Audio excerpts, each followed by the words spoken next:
तो welcome back friends. दोस्तों video number 56 में मैंने आपको ये SMPS का बोर्ड दिखाया था जिसके अंदर की ये आईसी इसकी जल गई थी, उसके साथ साथ कुछ रेजिस्टेंस भी यहाँ जली पड़ी हैं और ये मॉसफेट भी इसका फट गया था।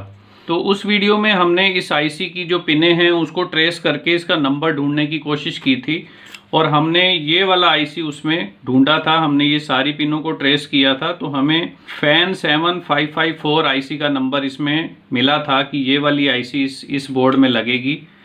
अब ये आईसी उस दिन मेरे पास थी नहीं, इसलिए ये SMPS बोर्ड में आगे रिपेयर नहीं कर पाया उस वीडियो में। तो मैंने आपको बोला था कि ये आईसी मैं ले आऊँगा तो फिर इसको नेक्स्ट पार्ट में हम इस SMPS को रिपेयर करेंगे। तो उसके बाद दोस्तों मैं मार्केट गया था लेकिन मेरे को ये आईसी वहाँ नहीं मिली और वहाँ उन्होंने मेरे को बताया कि ये आईसी तो अब आती ही नहीं है, बंद हो गई है और ये आपको मिलेगी भी नहीं। तो अब ये आईसी हमें मिलेगी नहीं तो हमें कोई और तरीका ढूंढना पड़ेगा कि जिससे हम इस SMPS को चालू कर पाएँ दोस्तों। तो मैं वैसे ही बैठा हुआ था तो मैं इस आईसी के बारे में सोच रहा था। तो मैंने कई सारी आईसी जो मेरे पास पहले से पड़ी हैं उनकी पिन आउट को मैं चेक कर रहा था कि कौन सी आईसी इसके साथ नज़दीक में मैच करती है। तो वो ढूंढते ढूंढते मेरे को दोस्तों एक आईसी मिल गई जिसका नंबर है UC3842। अब ये जो UC3842 है इसकी जो पिनें हैं ये ऑलमोस्ट इस आईसी से मिलती जुलती हैं। मैं एक बार आपको पिनें मैच करवा देता हूँ इसकी। देखिए दोस्तों, इसमें 8 नंबर पिन जो है V रेफरेंस है, हमारी भी रेफरेंस पिन है। 7 नंबर VCC है, यहाँ भी VCC है। 6 नंबर आउटपुट है, हमारी भी ड्राइव या गेट की आउटपुट यहाँ से आ रही है। 5 नंबर ग्राउंड है, हमारी इसकी भी 5 नंबर ग्राउंड है। 4 नंबर RTCT है, हमारी भी RTCT है। 3 नंबर करंट सेंस है, तो ये इसमें भी 3 नंबर करंट सेंस मिली थी हमें। और 2 नंबर जो पिन है वो यहाँ पर फीडबैक की पिन है, जबकि 2 नंबर हमारे केस में ये पिन ग्राउंड हुई थी आईसी में। और 1 नंबर जो है वो कंपनसेशन की पिन है, एरर एम्पलीफायर की, वो यहाँ पर फीडबैक की पिन है।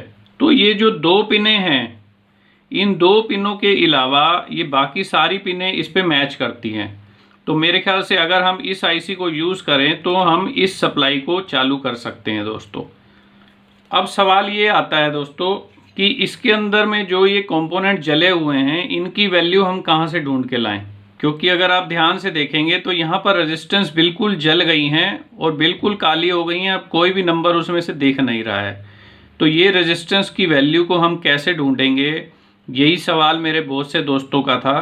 तो इस वीडियो में मैं आपको बताऊंगा कि दोस्तों कि ये जो रेजिस्टेंस यहाँ लगी हुई हैं इनकी वैल्यू को हम कहाँ से ढूंढेंगे और फिर इस SMPS को हम कैसे रिपेयर कर पाएंगे दोस्तों। और कुछ दोस्तों ने मेरे से ये भी पूछा था कि सर जी ये जो मॉसफेट फटा हुआ है इसका, तो इस मॉसफेट का जो नंबर है वो भी कैसे हम ढूंढेंगे।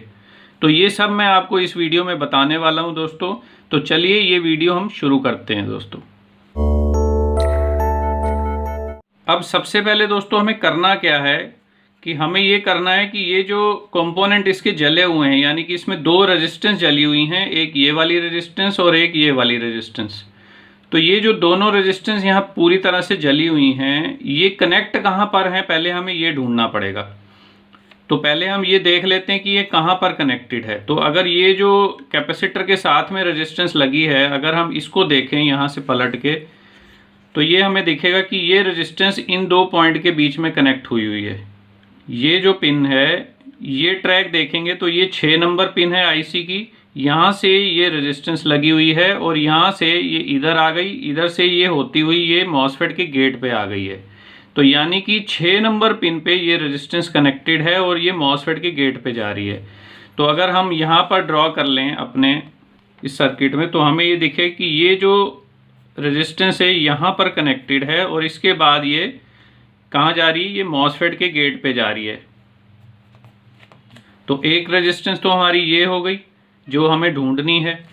उसके बाद दोस्तों दूसरी जो रेजिस्टेंस है वो ये वाली रेजिस्टेंस है। तो ये रेजिस्टेंस कहाँ जा रही है, इसको भी हम पलट के देख लेते हैं एक बार। यहाँ से देखिए, इसको पलट लिया तो ये रेजिस्टेंस इस पॉइंट से लगी हुई है, यहाँ से लगा के ये इधर आ रही है यहाँ पे, और यहाँ से ये इस ट्रैक के थ्रू यहाँ आईसी की पिन नंबर 3 पे आ रही है दोस्तों। देखिए ये 3 नंबर पिन का जो ट्रैक है ये सीधा यहाँ जा रहा है और यहाँ से ये रेजिस्टेंस लग के यहाँ पर पहुँच रही है और ये इधर से घूम के जा रहा है। ये है मॉसफेट की सोर्स पिन। तो मॉसफेट की जो सोर्स पिन है वहाँ से ये रेजिस्टेंस यहाँ से लगा के और ये 3 नंबर पिन पे आ रही है। तो यानी कि जो आईसी की 3 नंबर पिन, ये करंट सेंस की पिन है 3 नंबर। तो यहाँ से ये एक रेजिस्टेंस लगा के और ये कहाँ जा रही है, ये मॉसफेट की जा रही है सोर्स पिन पे। तो अब हमें लोकेशन मिल गई कि ये 3 नंबर पिन से एक रेजिस्टेंस लगा के मॉसफेट के सोर्स पे जा रही है, 6 नंबर पिन से एक रेजिस्टेंस लगा के मॉसफेट के गेट पे आ रही है। और यहाँ पर हुआ क्या है, ये मॉसफेट जो है शॉर्ट हो गया होगा यहाँ पर, जो कि हमें इस बोर्ड में दिख रहा है हमारा मॉसफेट फटा हुआ है। तो ये मॉसफेट शॉर्ट होने की वजह से क्या हो गया कि ये सारी पिनें आपस में कनेक्ट हो गई। यहाँ पर जो हाई वोल्टेज आ रही थी, इस तरफ से जो हाई वोल्टेज आ रही थी ट्रांसफार्मर की तरफ से, वो ये शॉर्ट होने की वजह से ये हाई वोल्टेज इधर भी चली गई, इधर भी चली गई, ये रेजिस्टेंस भी जल गई, इसकी वजह से ये रेजिस्टेंस भी जल गई और ये आईसी भी फट गई। तो अब हमें एक ये रेजिस्टेंस ढूंढनी है और एक ये रेजिस्टेंस को ढूंढना है हमें। तो ये कैसे ढूंढेंगे दोस्तों, अब हम इसी आईसी की अगर हम डेटा शीट देखेंगे दोस्तों, तो हर आईसी की डेटा शीट में जो उस आईसी का मैन्युफैक्चरर है वो एक सैंपल सर्किट प्रोवाइड करते हैं कि आपको अगर ये आईसी यूज़ करनी है तो आपको इस तरह से सर्किट डिज़ाइन करना पड़ेगा जिसमें ये आईसी सही से काम करेगी। तो वो सैंपल सर्किट मैंने इसका निकाला है, जो कि ये सर्किट है। अगर आप आईसी का सैंपल सर्किट ढूंढ लेते हैं तो उसमें आपको लगभग सारी वैल्यूज़ लिखी हुई मिल जाती हैं। देखिए, इसमें हर कंपोनेंट की वैल्यू उन्होंने दे रखी है पहले से कि ये कंपोनेंट यहाँ पर लगेंगे।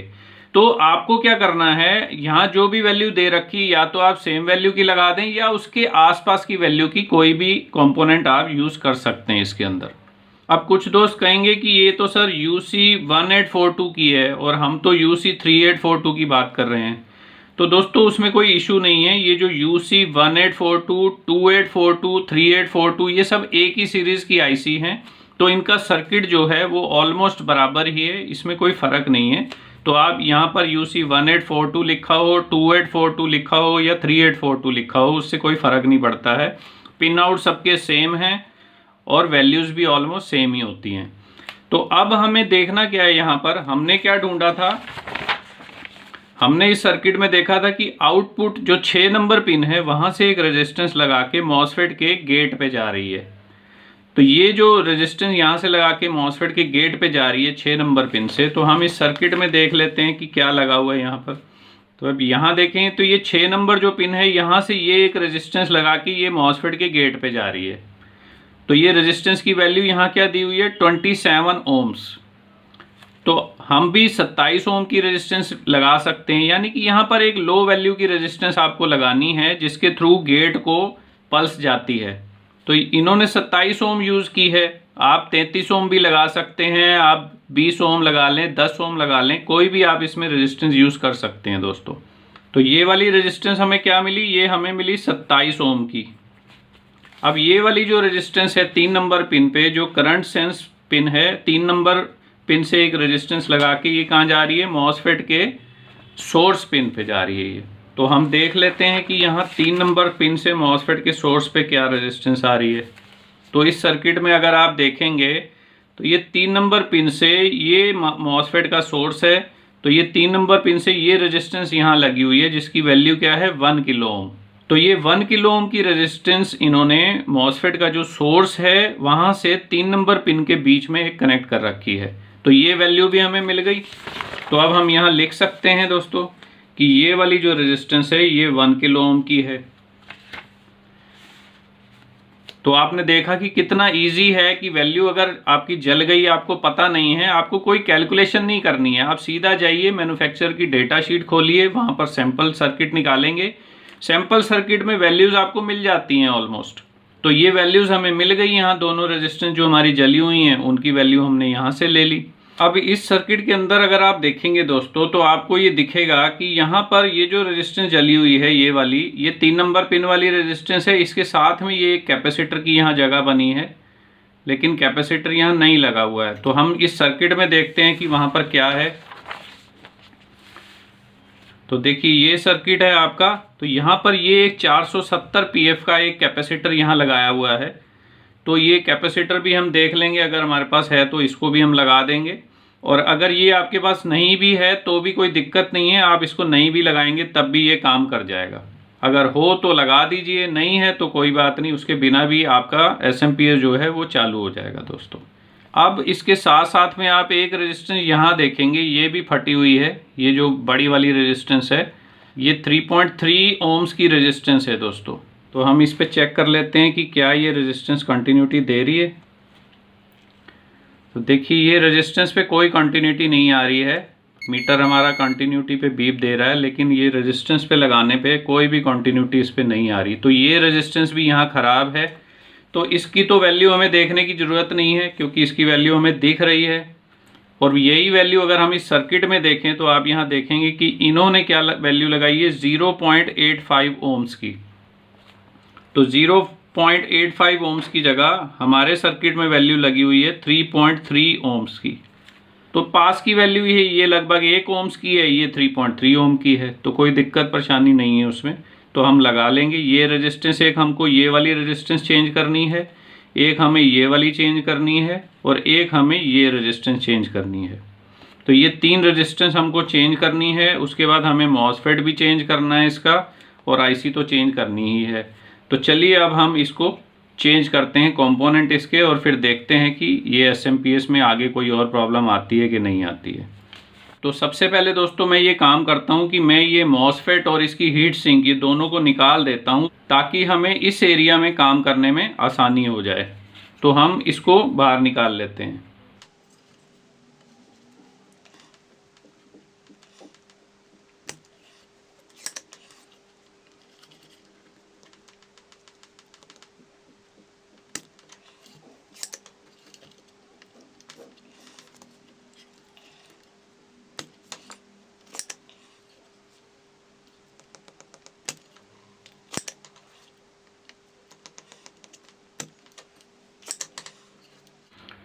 तो आप देख रहे हैं दोस्तों कितनी आसानी से डीसोल्डरिंग हो गई है। इसके लिए मैं क्या यूज़ करता हूँ, देखिए आराम से बाहर निकल गया है और ट्रैक भी हमारे बिल्कुल सही के सही हैं। इसके लिए मैं ये डीसोल्डरिंग पंप यूज़ करता हूँ दोस्तों। ये इलेक्ट्रिक डीसोल्डरिंग पंप है, जो कि आगे से आयरन की तरह होता है, और इसके अंदर ही यहाँ से सक करने के लिए ये पंप लगा होता है। ये देखिए पीछे से ये इसमें पंप लगा होता है। इसको आगे से लगाते हैं, ये हीटेड है, और लगाने पे सोल्डर पिघल जाता है, और जैसे ही हम इसको दबाते हैं तो ये पूरा का पूरा वहाँ से सोल्डर खींच लेता है, और बहुत आसानी से कंपोनेंट जो है डीसोल्डर हो जाते हैं। तो ये बहुत काम की चीज़ है, और बहुत महंगा भी नहीं होता है। ये लगभग 350-400 रुपये की आइटम है। तो आप भी इसको यूज़ कर सकते हैं। आप देखिए आपके वहाँ मिल जाता होगा, नहीं मिले तो आप मेरे को बता सकते हैं, मैं आपको यहाँ से भी भिजवा दूँगा। तो अब ये हमने मॉसफेट निकाल लिया है। देखिए निकालते हुए ही इसके पीस 2 हो गए हैं। तो ये हमारा ये मॉसफेट है। तो अभी हम इसको रख देते हैं साइड में। अब हमारी ये जगह जो है वो खाली हो गई हमारे काम करने के लिए। अब ये जो कंपोनेंट हमारे जले हुए हैं इनको भी हम एक बार निकाल देते हैं यहाँ से। तो मैं फिर से एक बार यही अपना डीसोल्डरिंग आयरन को यूज़ करके ये कंपोनेंट को बाहर निकाल लेता हूँ।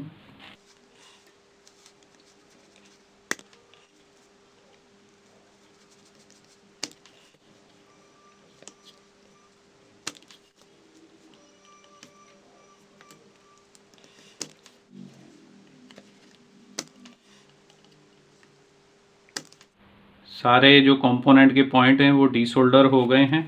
अब इसमें से हम जो ख़राब ये जले हुए कंपोनेंट हैं इनको बाहर निकाल देते हैं। ये एक तो ये रेजिस्टेंस निकल गई हमारी। इसके बाद हमारी ये दूसरी रेजिस्टेंस है।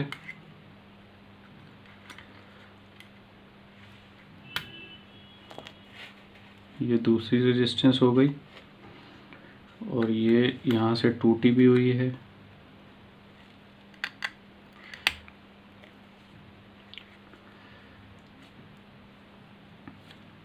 और बाकी ये अपना अब सारा क्लीन है। ये वाली रेजिस्टेंस को भी निकाल लेते हैं बाहर।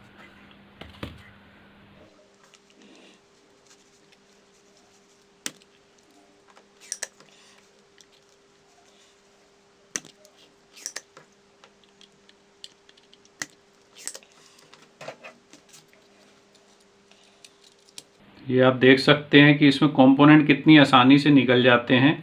तो ये डीसोल्डरिंग पंप जो है ये बहुत काम की चीज़ है और अपने ट्रैक ख़राब होने से बच जाते हैं यहाँ पर। तो अब दोस्तों हमने यहाँ से जो भी हमारे ख़राब कंपोनेंट थे वो हमने निकाल लिए हैं। तो अब हम एक बार इस पीसीबी को थोड़ा साफ़ कर लेते हैं और फिर इसमें हम नए कंपोनेंट लगाते हैं।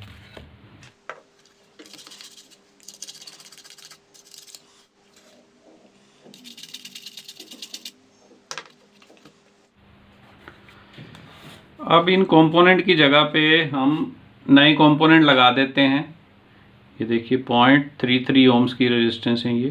तो एक पीस तो हमारा ये लग जाएगा इसमें।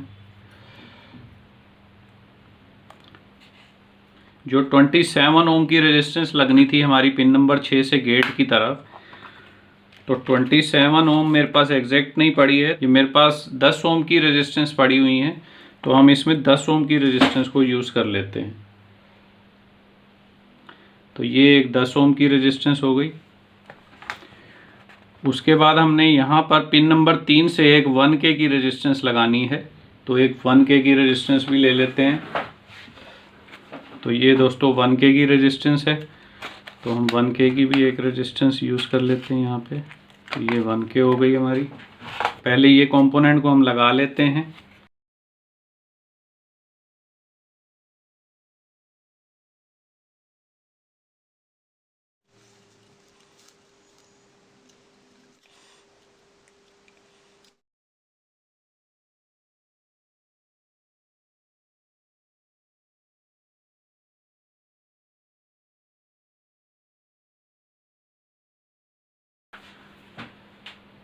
तो अब इन तीनों को हम सोल्डर कर लेते हैं।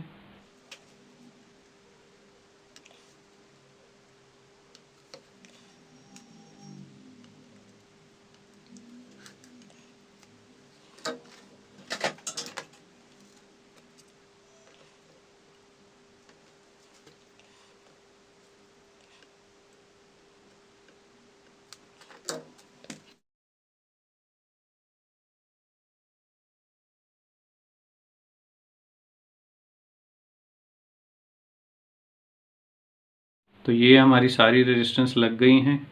अब हम ये जो और एक्स्ट्रा कंपोनेंट लगे हैं इनको भी एक बारी सोल्डर कर देते हैं।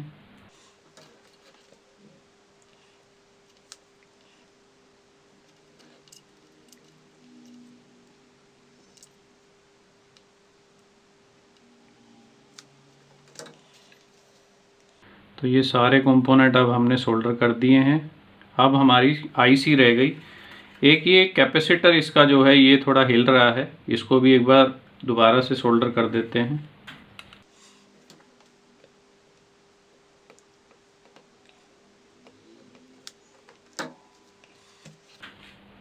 अब ये ठीक है। तो अब मैंने इस पे ये सीरीज लैम्प की 2 वायर कनेक्ट कर दी हैं इनपुट सप्लाई पे। ये ब्लैक वायर मैंने यहाँ कनेक्ट की है, यहाँ कनेक्ट नहीं की है। उसका रीज़न ये है कि यहाँ पर फ्यूज़ भी नहीं लगा हुआ है। तो हमने यहाँ पर कनेक्ट करने की बजाय इसको सीधा फ्यूज़ के बाद में ही जोड़ दिया है, क्योंकि अभी तो हम सीरीज लैम्प से काम कर रहे हैं। जब एक बार सप्लाई हमारी ओके हो जाएगी तो हम यहाँ फ्यूज़ भी लगा देंगे। तो अभी हमने डायरेक्ट फ्यूज़ के बाद ही कनेक्शन कर लिए हैं। तो अब हम इस पे इनपुट दे के देखते हैं कि क्या ये कैपेसिटर जो है हमारा मेन डीसी कैपेसिटर, यहाँ तक की लाइन ओके है, क्या हमें यहाँ पर 300 से ऊपर के वोल्टेज मिल रहे हैं या नहीं मिल रहे हैं। तो ये मीटर भी हमने रख लिया अपना, इसको हम वोल्टेज पे सेट कर लेते हैं और अब हम इसको सप्लाई को ऑन करते हैं दोस्तों। तो ये सप्लाई मैंने ऑन की दोस्तों। आप देखेंगे कि सीरीज लैंप लगातार ग्लो कर रहा है। इसका मतलब ये है कि हमारा इनपुट लाइन पे भी शॉर्टिंग है। तो अब हम इसको बंद करते हैं। पहले हम इसकी इनपुट लाइन की शॉर्टिंग चेक कर लेते हैं कि कहाँ पर शॉर्टिंग हो रही है। तो ये हमारा डीसी कैपेसिटर है। तो डीसी कैपेसिटर के पॉजिटिव लाइन पे हम कनेक्ट करते हैं और इनपुट पॉइंट पे कनेक्ट करेंगे। तो देखिए शॉर्ट दिखा रहा है, यहाँ देखें यहाँ भी शॉर्ट दिखा रहा है। तो अब यहाँ पर कंपोनेंट क्या लगे हैं हमारे इसके बीच में, देखिए यहाँ पर ये 4 डायोड लगे हुए हैं और ये एक रेजिस्टेंस लगी है और एक ये एनटीसी लगा हुआ है। तो बेसिकली हमारे डायोड में से कोई डायोड ख़राब है, ये चेक कर लेते हैं हम। देखिए ये डायोड शॉर्ट दिखा रहा है और उसके बाद ये वाली जो डायोड है ये भी शॉर्ट दिखा रहा है और ये ऊपर वाला जो है ये ठीक दिखा रहा है। तो ये नीचे के जो दोनों डायोड हैं ये दोनों डायोड शॉर्ट हैं। तो हम पहले ये डायोड को निकालते हैं।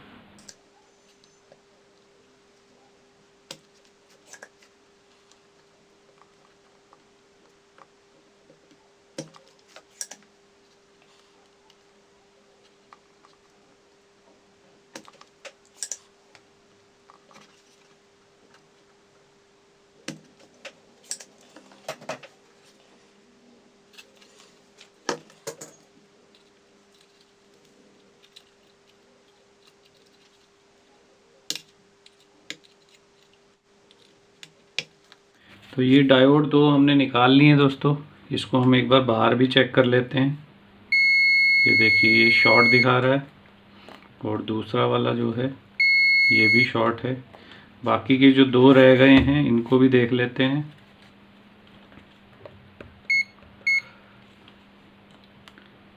ये इस तरफ से ओपन है और इस तरफ से ये सही है और ये दूसरा वाला जो है ये भी इस तरफ से सही है और दूसरी तरफ से ओपन दिखा रहा है। तो ये 2 डायोड तो इसके ठीक हैं, 2 इसके डायोड ख़राब हो गए हैं।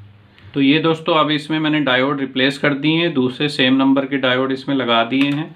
तो अब हम इसकी सप्लाई को चेक कर लेते हैं कि क्या इसमें अब सप्लाई आ रही है कि नहीं आ रही है। तो मैं इसको ऑन करता हूँ। ये मैंने ऑन कर दिया इसको। अब इसके मेन कैपेसिटर पे वोल्टेज देखते हैं। देखिए दोस्तों अब इसमें लगभग 350 वोल्ट मेन कैपेसिटर पे हमें मिल रहे हैं। तो इसका मतलब अब हमारी इनपुट सेक्शन जो है, इनपुट लाइन जो है वो बिल्कुल क्लियर हो गई है। इसीलिए मैंने पहले आईसी नहीं लगाई थी। आपको जब भी आईसी ख़राब मिले और मॉसफेट भी फटा हुआ मिले तो उस केस में आप आईसी लगाने से पहले इनपुट लाइन को ज़रूर ओके करें। अदरवाइज़ अगर इनपुट लाइन में कोई फॉल्ट होगा तो आपकी आईसी फिर से ख़राब हो जाएगी। तो अब हमारी इनपुट लाइन ओके हो गई है। हमारी इनपुट लाइन के 2 डायोड ख़राब थे वो हमने रिप्लेस कर दिए। तो अब ये इनपुट वोल्टेज हमारी मेन डीसी कैपेसिटर पे 350 वोल्ट के करीब आ गई है। अब हम इस पे आईसी लगाते हैं दोस्तों। ये मैंने सप्लाई को बंद कर दिया और कैपेसिटर को एक बार डिस्चार्ज कर देते हैं। ये कैपेसिटर हमारा डिस्चार्ज हो गया। अब इसमें हम आईसी लगाते हैं। तो आईसी हमारी थी UC 3842।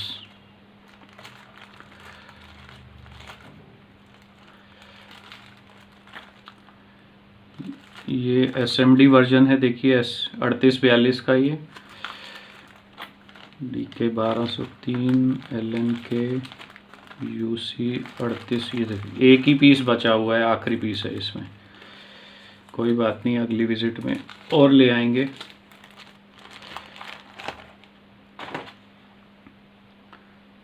तो ये हमारी आईसी हो गई UC 3842। तो इस आईसी को अब हम PCB में लगा देते हैं। ये आईसी हमने लगा दी है। अब इसकी पिनों को भी सोल्डर कर लेते हैं।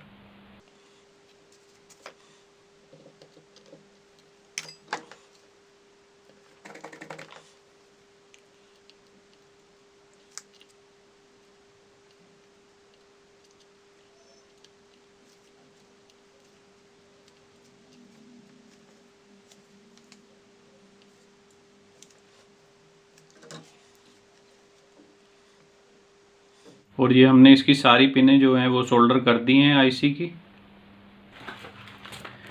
मॉसफेट के लिए वही हम इसमें अभी 6N60 मॉसफेट इस पे लगा देते हैं। जितना भी आपको लोड लग रहा हो आप उससे थोड़ी ज़्यादा वैल्यू का ही मॉसफेट लगाएं इसमें। तो ये मैंने मॉसफेट ले लिया है जो मैंने पिछली सप्लाई में भी लगाया था, तो इसका नंबर है 6N60। तो ये 6N60 मॉसफेट हम यहाँ लगाते हैं। अभी हम मॉसफेट को हीट सिंक पे ना लगा के अभी सीधा इसी में लगा देते हैं यहाँ पर। पहले टेस्ट कर लें इसको लगा के। तो इसको सोल्डर कर लेते हैं।